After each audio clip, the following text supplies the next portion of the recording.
You step outside in Paris. The thermometer reads 35 degrees Celsius. Your shirt is already soaked through. Your head is pounding. You feel like you might pass out on the sidewalk. Meanwhile, in a town in Rajasthan, India, the temperature is 45 degrees. People are walking to work. Children are playing outside. Life continues. How is that possible? Same sun, same planet. A 10-degree difference that should make one place obviously more dangerous than the other, but the real answer is far stranger than the thermometer can tell you.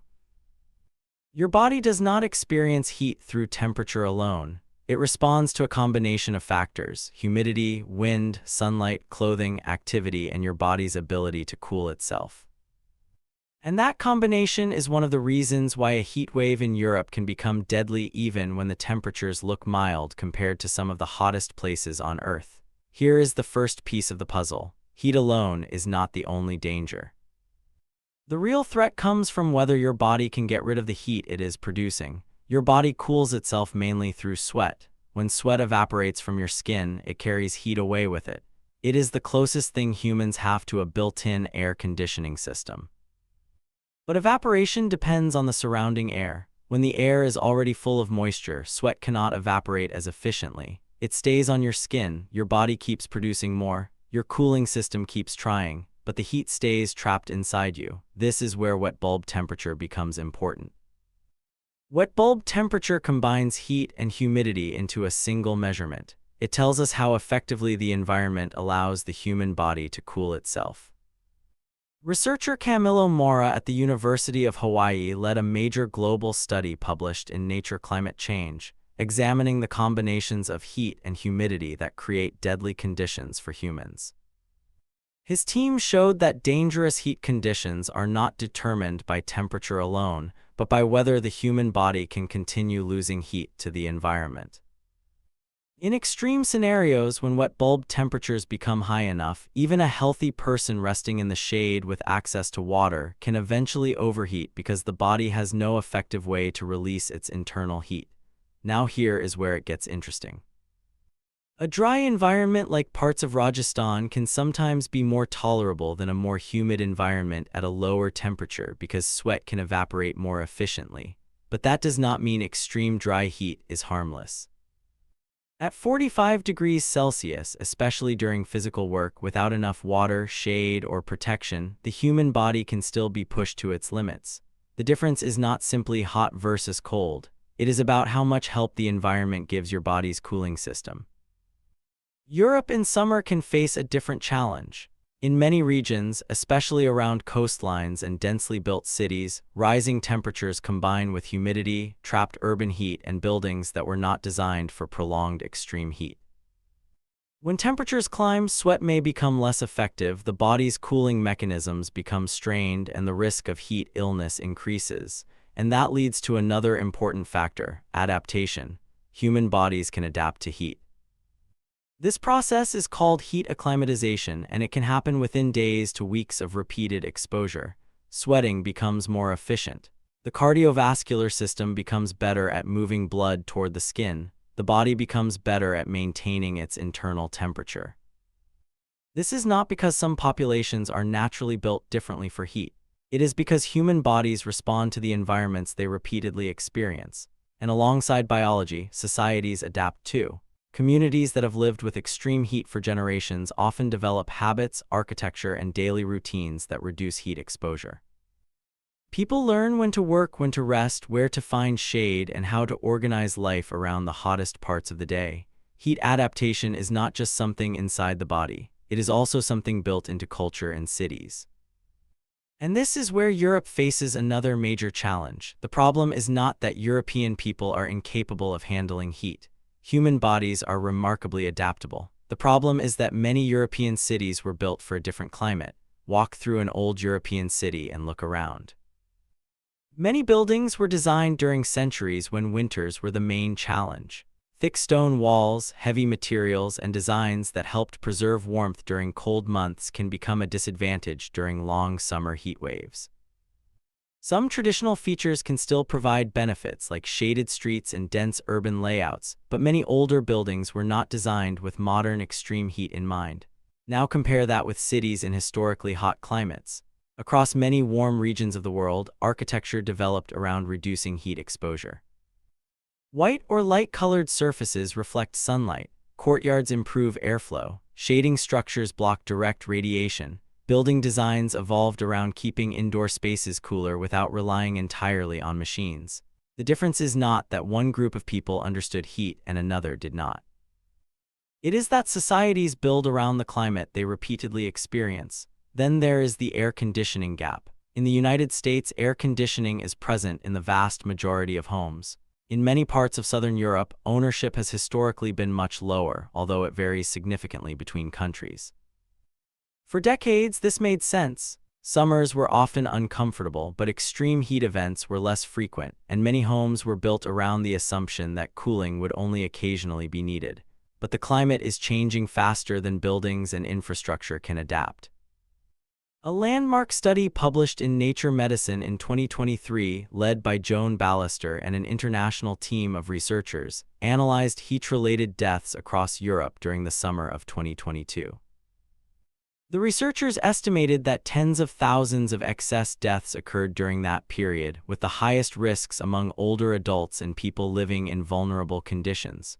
The lesson is important. Heat risk is not created by temperature alone. It comes from the interaction between the environment and the systems around us: buildings, healthcare, public awareness, urban design, and access to cooling. Age makes this problem even more serious. Older bodies generally have a harder time regulating temperature. They often sweat less efficiently. Their cardiovascular systems may not respond as quickly to heat stress. The heart has to work harder to move blood toward the skin, where the body tries to release heat. This is why older adults are consistently among the groups most affected during severe heat waves. Now consider Phoenix, Arizona. The city regularly experiences temperatures above 43 degrees Celsius. It is one of the hottest major cities in the world, but Phoenix also has decades of experience dealing with extreme heat. Air conditioning is deeply integrated into daily life. Buildings, electricity systems, public services, and emergency planning have all developed around the expectation of dangerous summers. That does not mean Phoenix has solved heat. It still faces serious challenges, including urban heat islands, energy demands, and vulnerable populations. But it demonstrates an important point. A city's ability to handle heat depends not only on how hot it gets. It depends on how prepared the city is for the heat it receives. Now imagine a similar level of extreme heat arriving in a city that was not designed around it. An apartment built centuries ago may have limited cooling options. A top-floor room can trap heat throughout the day and night.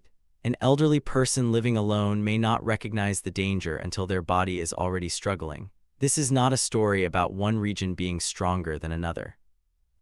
It is a story about preparation. Some places have spent generations adapting their buildings, habits, and public systems around heat. Others are now being forced to adapt much faster than they expected. There is also a psychological factor that often gets overlooked. People respond differently depending on what they believe is dangerous. In places where extreme heat is common, communities often develop routines around it. People know when to avoid outdoor activity, where to find cooling, and how to protect vulnerable family members. In places where severe heat was historically rare, the danger can be harder to recognize. A temperature that looks ordinary on a weather app may still create serious health risks when combined with humidity, nighttime heat, and vulnerable populations. The danger is not always obvious.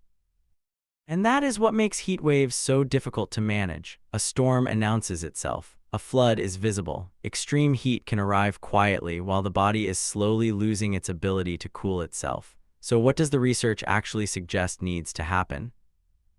The answer is not simply installing air conditioning everywhere. Air conditioning can save lives, especially during extreme heat, but it is only one part of a much larger solution.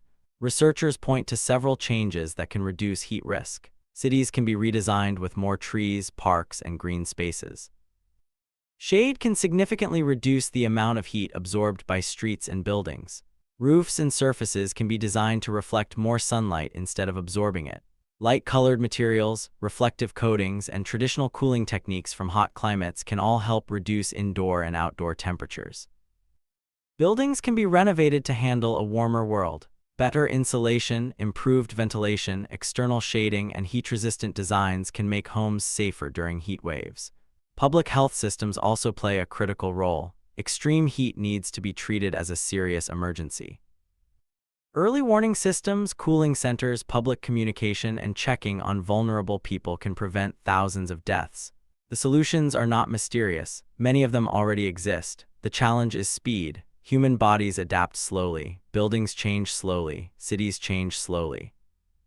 But the climate is changing much faster than many societies were prepared for. Your body right now is constantly making calculations. How hot is the environment around me? How much heat am I producing? Can sweat evaporate efficiently? Can my heart and blood vessels keep my internal temperature stable?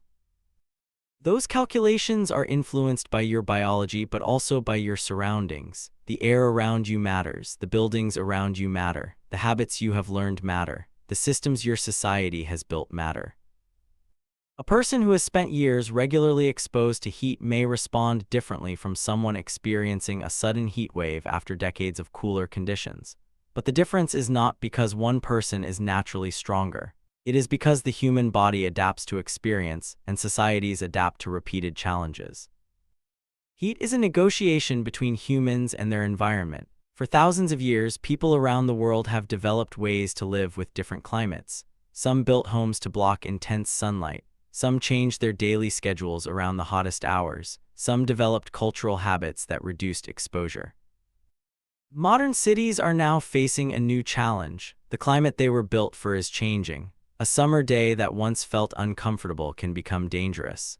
A building that once protected people from winter cold can become a place where heat accumulates. A city designed around mild summers can suddenly face conditions it was never expected to handle. So the next time you step outside on a humid day and wonder why the heat feels so much worse than the number on the thermometer suggests, remember what is actually happening. The danger is not just the temperature. It is the relationship between heat, humidity, the human body, and the world we have built around ourselves. A heat wave is not only a test of how hot the planet becomes, it is a test of how quickly we can adapt.